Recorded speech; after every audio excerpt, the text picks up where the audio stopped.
Hello everyone, legal field চ্যানেলে প্রত্যেককে স্বাগতম জানাই। তুমি কি উকিল হতে চাও, আইন নিয়ে পড়াশোনা করতে চাও?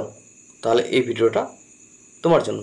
আইন নিয়ে পড়তে গেলে কি কি কোয়ালিফিকেশন লাগবে, আইনের কয়টা কোর্স আছে, তো আমি আজকে তোমাদের এই ভিডিওর মাধ্যমে আমি জানাবো। আইনের হচ্ছে দুটো কোর্স, বিএ এলএলবি এবং এলএলবি।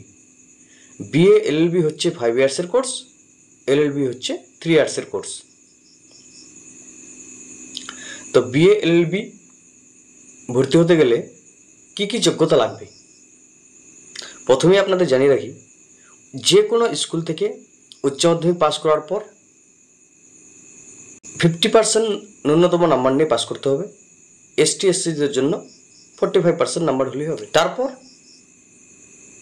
ভারতবর্ষের টপ কলেজগুলির মধ্যে ক্লার্ক এক্সাম দিয়ে কলেজে অ্যাডমিশন নিতে পারবেন, এবং রাজ্য স্তরেও কিছু কলেজ আছে যেগুলোতে ক্লার্ক এক্সাম পরীক্ষা দিয়ে ভর্তি হতে পারবেন।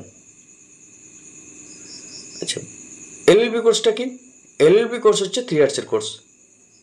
যে কোনো কলেজ থেকে স্নাতক ডিগ্রি নেওয়ার পর যে কোনো কলেজে তোমরা এই এলএলবি কোর্সটা করতে পারো।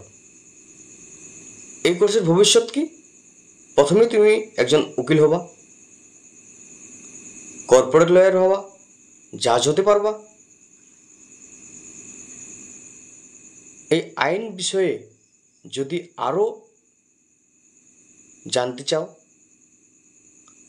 আইনের সম্পর্কে খুঁটিনাটি বিষয় জানতে চাও, তাহলে এই চ্যানেলটিকে অবশ্যই সাবস্ক্রাইব এবং লাইক করে দেবেন। আইন শুধু একটা পেশা নয়, এটা সমাজ পরিবর্তনের একটা শক্তিশালী মাধ্যম, এটা জেনে রাখো।